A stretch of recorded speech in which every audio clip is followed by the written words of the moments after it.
नमस्कार, आप देख रहे हैं नवतेज टीवी और मैं हूं आपके साथ इशिता सक्सेना। देवउठनी एकादशी हिंदू पंचांग के अनुसार ये वो दिन है जब सभी शुभ कामों की शुरुआत होती है, भले ही शादी जैसे मांगलिक कार्य हों या फिर गृह प्रवेश या कोई और। ऐसा माना जाता है कि देवउठनी एकादशी के साथ ही शुभ मुहूर्त निकलना शुरू हो जाते हैं। हिंदू शास्त्रों के अनुसार देवउठनी एकादशी को भगवान विष्णु की नींद से भी जोड़ा जाता है। तो आइए आपको बताते हैं एकादशी और भगवान विष्णु से जुड़ी उन पौराणिक कथाओं के बारे में जो सालों से कही जाती रही हैं।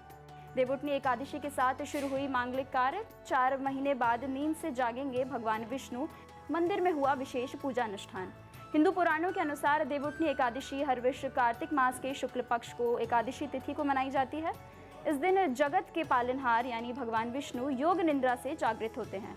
इस शुभ अवसर पर तीनों लोकों में भगवान विष्णु की विशेष पूजा अर्चना की जाती है। देवउठनी एकादशी तिथि से मांगलिक कार्य का शुभारंभ होता है, यानी आज के दिन से शादी ब्याह जैसे शुभ काम शुरू होंगे। शास्त्रों के अनुसार भगवान विष्णु देवशयनी एकादशी तिथि पर क्षीर सागर में शयन करने चले जाते हैं और देवउठनी एकादशी तिथि पर जागृत होते हैं। धार्मिक मत है कि भगवान विष्णु की पूजा करने से जीवन में सुख, समृद्धि और मंगल का आगमन होता है। भगवान विष्णु के नींद से जागने के साथ ही शुभ कामों की शुरुआत तुलसी और शालिग्राम के विवाह से होती है।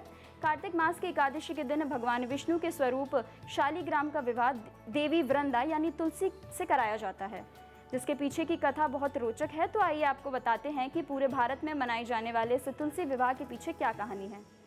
तुलसी और शालिग्राम के विवाह से जुड़ी कथा ब्रह्मवितृत पुराण में बताई जाती है। कथा के अनुसार प्राचीन काल में तुलसी, जिनका नाम वृंदा भी था, वो शंखचूड़ नाम के असुर की पत्नी थी। शंखचूड़ दुराचारी और अधर्मी था। देवता और मनुष्य सभी इस असुर से त्रस्त थे। तुलसी के सतीत्व के कारण सभी देवता मिलकर भी शंखचूड़ का वध नहीं कर पा रहे थे। सभी देवता मिलकर भगवान विष्णु और शिव जी के पास पहुंचे और उनसे दैत्य को मारने का उपाय पूछा।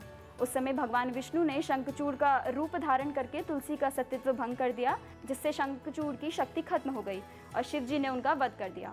बाद में जब तुलसी को उसके बारे में पता चला तो उन्होंने भगवान विष्णु को पत्थर बन जाने का श्राप दे दिया।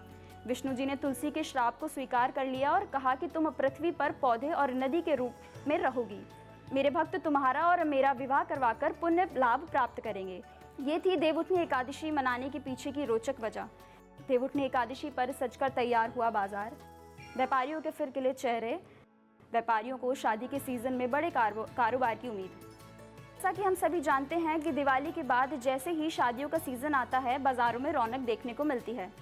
साल में लाखों शादियां होती हैं और उनसे करोड़ों का कारोबार भी होता है। माना जा रहा है कि इस साल भी करीब 38 लाख शादियां होनी है, जिनसे लगभग 5 करोड़ का कारोबार होना है। और यही कारण है कि दिवाली के साथ ही देश भर में बाजार सजने लगे हैं, क्योंकि व्यापारी अच्छी तरह से जानते हैं कि दिवाली के समय जितना कारोबार होता है उससे कई गुना ज़्यादा शादियों के सीजन में होता है। Bureau report, Navtej TV.